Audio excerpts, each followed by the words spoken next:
मसीह खुदावन के बाबरकत और खूबसूरत और फतेहयाब नाम में मेरे तमाम सुनने वाले अजीज़ों की सलामती चाहती हूँ। खुदा आप सबको बहुत बरकत दे। हमें वो हर रोज़ ये मौके फराहम करता है कि हम उसकी हजूरी में आए और उसके नाम को जलाल दें। तो मेरे अजीज़ों, आज जो हम पाक कलाम में से सीखने को है, मेरे साथ निकाल लीजिएगा।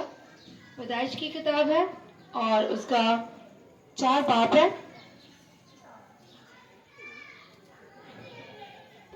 उसकी पहली चंद आयतें मैं आपके साथ पढ़ती जाऊंगी। हम शेयर करते जाएंगे, बोलते जाएंगे और गौर करते जाएंगे। मेरे अजीजों, बड़े गौर से समाज फरमाइएगा। लिखा कि आदम अपनी बीवी हवा के पास गया और वो हामला हुई और उसके यहाँ काहिन पैदा हुआ। तब उसने कहा, मुझे खुदावन से एक मर्द मिला है। फिर काहिन का भाई हाबल पैदा हुआ और हाबल भेड़ बकरियां चराता और काहिन किसान था।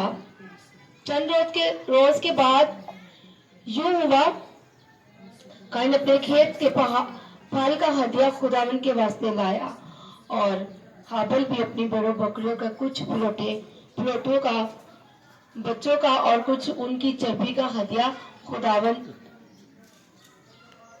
लाया और खुदावन ने हाबल को और उसके हदिये को मंजूर किया। आमीन। खुदावन के पाक कलाम पढ़े सुने जाने पे खुदावन की बरकत हो। आमीन। मेरे दोस्तों, यहाँ पे अभी शुरू ही में अभी हम पैदाइश के शुरू ही चैप्टर में देखते हैं। पहले 3 चैप्टर निकले हैं। पहले चैप्टर में आप सब जानते हैं कि खुदावन ने जमीन आसमान बनाया, इंसान को बनाया, बागे अदन बनाया और सब कुछ बना के उसने कहा कि बहुत अच्छा है। और जब हम दूसरे में आते हैं कि वहां पे बागे अदन बना के खुदा ने इंसान को, आदम को यहाँ पे रखा और तीसरे ही चैप्टर में इंसान की नाफरमानी जो होती है वो खुदा के सामने आ जाती है। और तीसरे चैप्टर की में ही खुदा ने कहा कि खुदा इंसान को बना के परेशान होगा, वरना जब उसने इंसान को बनाया वो कहते हैं कि बहुत अच्छा है। तो पहले जब चीजें बनाई तो उसने कहा अच्छा है, लेकिन जब उसने इंसान को बनाया तो उसने कहा ये बहुत अच्छा है।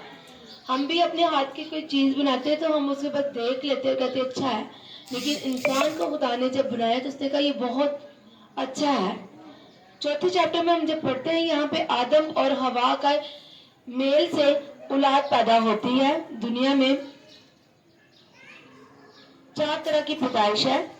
पहली पैदाइश आदम इंसान के मिलाप से, और दूसरी पैदाइश जो है पाक रूह से और यानी नए बपतिस्मा लेके, और एक सबसे अलग जो पैदाइश हुई थी यीशु मसीह की, खाली एक औरत के जिस्म से खुदा की मर्जी से वो हमला हुई। और ये जो है ना औरत वाली जो पैदाइश मरियम ने जो यीशु को दिया जन्म, ये दोबारा नहीं हुई।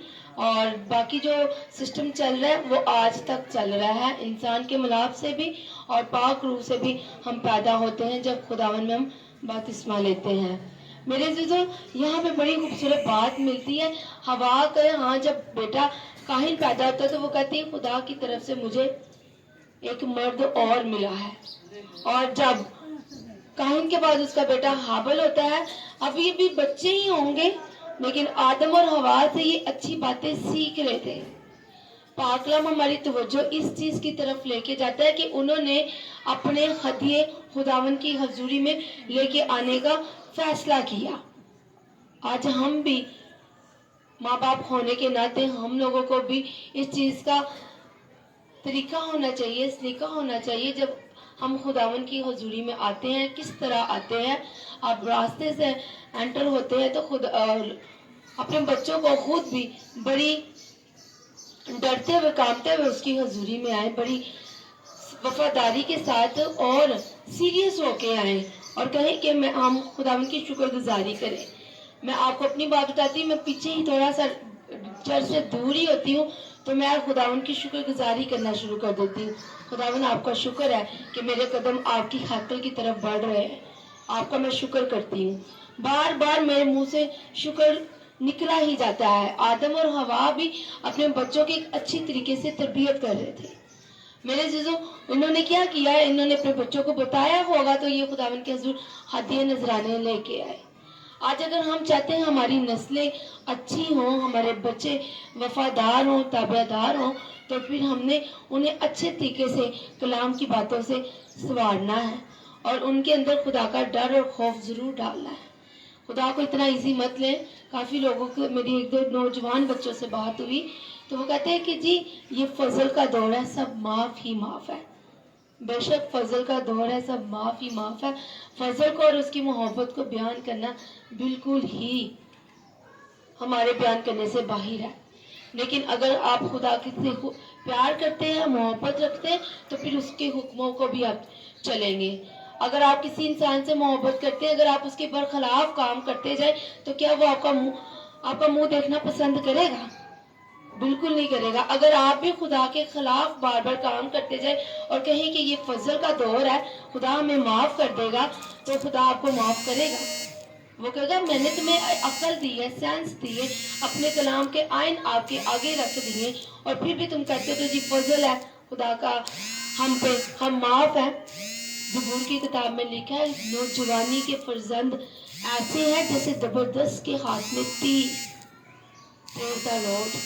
جب میں یہ بات سنتی تو میں کہتی ہوں میرے ربی، میرے شافی، میں تیری شکر گزاری کرتی ہوں کہ تو نے مجھے نوجوانی میں فرزند عطا کیے ہیں۔ ہم بچوں والے ہیں، نوجوانی کے یہاں میں ہم اس کی شکر گزاری کریں۔ بہت لوگ ایسے بھی ہیں جو اوور ایج کے بھی ہو جاتے ہیں، ان کے پاس اولاد نہیں ہوتی۔ خدا یہ جو اولاد ہمارے پاس ہے یہ خدا کی جائیداد ہے، اس نے اپنے بچوں کو یہ بانٹ کے دی ہوئی ہے۔ کچھ ماں باپ اپنے بچوں کو زمین میں سے حصہ نہیں نہ دیتے، اسی طرح خدا بھی کچھ لوگوں کو اولاد نہیں دیتا، وہ اس کا اپنا پلان، اس کا اپنا منصوبہ ہے۔ ہمیں اس نے اپنی جائیداد میں سے کچھ حصہ دیا ہوا ہے، تو ہم نے اس کی شکر گزاری کرنی ہے اور اپنے خداوند کی حضور دعا کرنی ہے۔ ہم زبردست کمان ہے، کمان اور تیر۔ کبھی آپ نے کمان کو دیکھا؟ وہ سی کا اینگل کا ہوتا ہے اور آگے ایک تار سی لگی ہوتی، اس کے اندر تیر ہوتا ہے۔ اب اگر کمان خراب ہوگا تو تیر بھی صحیح نہیں چلے گا، اور اگر تیر صحیح ہوگا تو اگر کمان خراب ہوگا تو تیر نہیں صحیح چلے گا۔ دونوں کا پرفیکٹ ہونا بہت ضروری ہے۔ یہاں پہ آدم اور حوا بھی دونوں ماں باپ پرفیکٹ تھے، لیکن ان کا ایک تیر خراب نکل آیا۔ وہ تیر جب وہ خدا کی حضوری میں لے کے آتا ہے، ہدیہ نذرانے حابل لے کے آتا ہے، حابل کی خداوند کو پسند آتے ہیں۔ یہاں خداوند کے کلام میں لکھا ہے کہ اس کی 5ویں آیت، پر کاہن اور اس کے خطیوں کو منظور نہ کیا، اس لیے کہ کائن نہایت ہی غضبناک ہوا اور اس کا منہ بگڑا ہوا تھا۔ اب بہت سے اسکالر یہاں پہ بیان کرتے ہیں کہ کاہن شاید دل سے نہیں لے کے چیز آیا، یا شاید کاہن وہ تو بھیڑ بکری لے کے آئی، اپنے فصل کی چیزیں لے آیا۔ جس انسان کے پاس جو چیز تھی اس نے وہی لے کے آنا تھا، اور یہاں پہ اسکالر کہتے ہیں کہ کاہن یہاں پہ اپنا دل اور اپنا دماغ خداوند کی حضوری میں نہیں لے کے آیا۔ وہ جب آیا ہے خداوند کی حضوری میں، وہ بوجھ کا مارا ہوا آیا ہے، اپنے کھیت کی فکروں میں آیا ہے، اپنی فصل کی فکر میں آیا ہے۔ کچھ لوگ کہتے ہیں کہ وہ میں بھی خراب ہدیہ لایا ہو، خداوند نے اس کے ہدیے کو اس لیے نہیں قبول کیا، لیکن میں کہتی ہوں، میرا اپنا پرسنل خیال ہے کہ ہدیہ خداوند نے کاہن کو اس لیے ناپسند کیا، کاہن دل کے ساتھ نہیں آیا۔ جب آپ خدا کی حضوری میں دل کے ساتھ آتے ہیں، اگر آپ ایک بوجھ سمجھ کے آتے ہیں تو آپ کا آنا خدا کی حضوری میں بے فضول ہے۔ آپ آئیں، خداوند کی شکر گزاری کریں، کہیں کہ خداوند میں تیرے سے ملاقات کرنے کو آ رہا ہوں، خداوند میں تیری آواز سننے کو آ رہا ہوں، میں تیری حمد و ثنا کرنے کو آ رہا ہوں۔ دل کے ساتھ آئیں، خوشی کے ساتھ آئیں، تو خداوند آپ کو پسند کرتا ہے۔ آگے اس کی 6 آیت میں لکھا ہے، کاہن نے خداوند سے کہا تو خداوند نے کاہن سے کہا تو کیوں غضبناک ہوا، تیرا منہ کیوں بگڑا ہوا ہے؟ میرے عزیزو، یہاں پہ ایک تو کاہن سے غلطی ہوئی ہے، وہ بوجھ کے ساتھ آیا ہے، یہ میرا خیال ہے، یہ میں بعد میں پاسٹر جی سے پوچھوں گی۔ اور اب خدا سے کہہ رہے کہ تیرا منہ کی بگڑا ہوا ہے۔ آپ جانتے ہیں کہ جب ہم کسی شادی میں جاتے ہیں، ہمارا منہ خراب ہو یا ہمارا موڈ اچھا نہ ہو تو ہمیں ہر کوئی پوچھے گا کہ آپ کو کیا ہوا ہے، آپ کو کیا ہوا ہے۔ यहाँ पे बजाय कि काहिन से उसकी माँ और बाप पूछते, खुदा खुद पूछ रहा है। आपको पता है वो क्यों पूछ रहा है? क्योंकि वो अपने बेटे की फिक्र करता था। वो जानता था कि इसकी जिंदगी में गुनाह हो चुका है, गुनाह ने जन्म ले लिया हुआ है, ये मजीद गुनाह में ना जाए। हम जब इस चैप्टर में पढ़ते तो खुदा से 3 दफा पुकारता और कहता है, 7वीं आयत में लिखा है, अगर तू भला करे तो क्या तेरे लिए मखलूक ना होगा, अगर तू भला ना करे तो गुनाह दरवाजे पर दबका बैठा हुआ है। खुदा से कहते कि अगर तू भला करे तो क्या तेरे लिए भला नहीं होगा। खुदा से कह देता है कि तू भला करेगा तो तेरे लिए भला भी होगा, और अगर तू भला नहीं करेगा तो गुनाह तेरे दरवाजे पे बैठा हुआ है। आगे 8वीं का आयत में काहिन क्या कहता है? काहिन ने अपने भाई हाबिल को कुछ कहा, और जब वो दोनों खेत में थे, खुदा ने इसे 2 दफा पुकार लिया है और कह दिया है, लेकिन काहिन साहब फिर भी अपनी हरकत से बाज नहीं आए। ये दोनों भाई एक जगह पे इकट्ठे होते हैं और काहिन ने अपने भाई से कुछ कहा और वो गुस्से में आ जाता है और वो अपने भाई को इस तरह उस पे हमला करता है कि उसे मार देता है। तब काहिन ने खुदावन से कहा कि तेरा भाई कहाँ है? 9वीं आयत में खुदावन फिर उससे ये 3री दफा काहिन से बात कर रहा है। खुदा जानता था कि अनजाने में शायद इससे गुनाह हो गया है, तो फिर भी मैं इससे पूछूं ये अपनी गलती का इकरार कर ले। समटाइम मेरे अजीजों, हमारी जिंदगी में भी गुनाह हो जाता है, हमें पता भी चल जाता है, लेकिन हम उसका इकरार नहीं करते। यहाँ पे काहिन अगर इकरार कर लेता तो शायद आज काहिन भाई से बढ़कर ठहरता। काहिन के अच्छे लफ्जों के साथ बाइबल मुकद्दस में बयान किस्से किए जाते हैं। 9वीं आयत में उसने पूछा है कि तेरा भाई कहाँ है? तो वो कहता है मैं अपने भाई का मुहाफिज हूँ। फिर उसने कहा कि तूने ये क्या किया? तेरा भाई का खून मुझे जमीन पर पुकारता है। खुदा ने उससे पूछा है तो उसे चाहिए था बता देना, लेकिन वो बताने की जरूरत ही नहीं रखता। वो समझता है कि जैसे खुदा मुझे देख ही नहीं रहा। आज हम भी जब खुदा हमसे बातचीत करता है तो हम खुदा के साथ खुदा की बात को सुनना पसंद नहीं करते। अगर हमारे बच्चों से भी गुनाह होते हैं तो हम अपने बच्चों को भी इस तरह टीच करें कि मैं अगर देखूं या ना देखूं, लेकिन आपको खुदा जरूर देख रहा है। लोग खुदावन की हजूरी में आ तो जाते हैं लेकिन मोबाइल से बैठ जाते हैं, आ तो जाते हैं लेकिन आपस में बातचीत करते हैं। मैंने ये बेटे इब्राहिम की बात की है, उसके पास मोबाइल है और सर डाउन करके वो मुसलसल फोन देख रहा है। खुदावन की हजूरी में इस तरह आने का कुछ फायदा ही नहीं। अगर आप खुदावन के हजूर आके खुदा की बात को ही नहीं सुनना पसंद करते, फिर बाद में आप कहते हैं कि खुदा ने मेरी बात नहीं सुनी। जब आप उसकी बात को सुनेंगे तो वो आपकी बात को सुनेगा। खुदा यहाँ पे कायन को 3 दफा खुदा ने वार्निंग की है, कहा है कि तेरा भाई कहाँ पर। उसे चाहिए था वो इकरार करता कि खुदावन मेरे से गुस्से में आ गया और मैंने उसे कत्ल कर दिया, तू मुझे माफ कर दे। वो तो कादर खुदा था, वो प्यार से भरा हुआ खुदा था, वो उसे माफ कर सकता था, लेकिन वहां पे उसने इकरार ही नहीं किया। खुदावन की कलाम में लिखा है कि अपने अपने गुनाहों का इकरार करो ताकि तुम खुदावन की हजूरी से ताजगी के दिन पाओ। अगर हम इकरार करेंगे नहीं तो फिर खुदावन की हजूरी से हम ताजगी के दिन भी नहीं पाएंगे, जिस तरह काहिन ने नहीं पाए। काहिन बहुत ऐसी नेचर के अंदर चला गया, एनिमल्स की नेचर के अंदर चला गया, वो खुदावन की हजूरी से दूर हो गया। अब काहिन, हवा और जो आदम था वो अपने अच्छे तरीके से बच्चों की परवरिश कर रहे थे। आज भी ऐसे बहुत से लोग हैं जो अच्छे तरीके से अपने बच्चों की परवरिश करते हैं, लेकिन उनकी जिंदगी में इब्लीस फिर भी काम करता रहता है।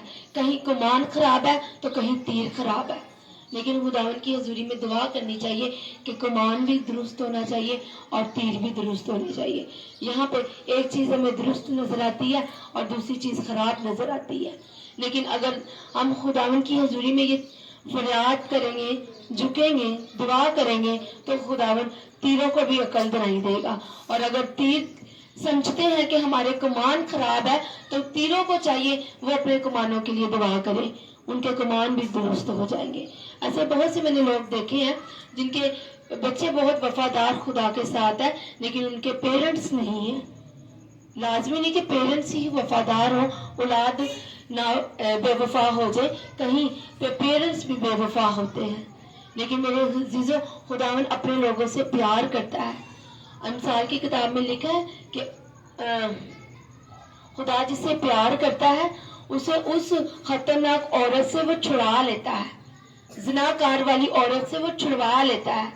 اور جو زناکار والی عورت ہوتی ہے وہ آدمی کے ہاتھ میں ہتھکڑیاں ڈال دیتی ہیں. آپ کو پتہ ہے وہ چابی کے ساتھ کھلتی ہیں, چابی کے بغیر نہیں کھلتی. اگر وہ انسان چاہے گا بھی اس عورت کے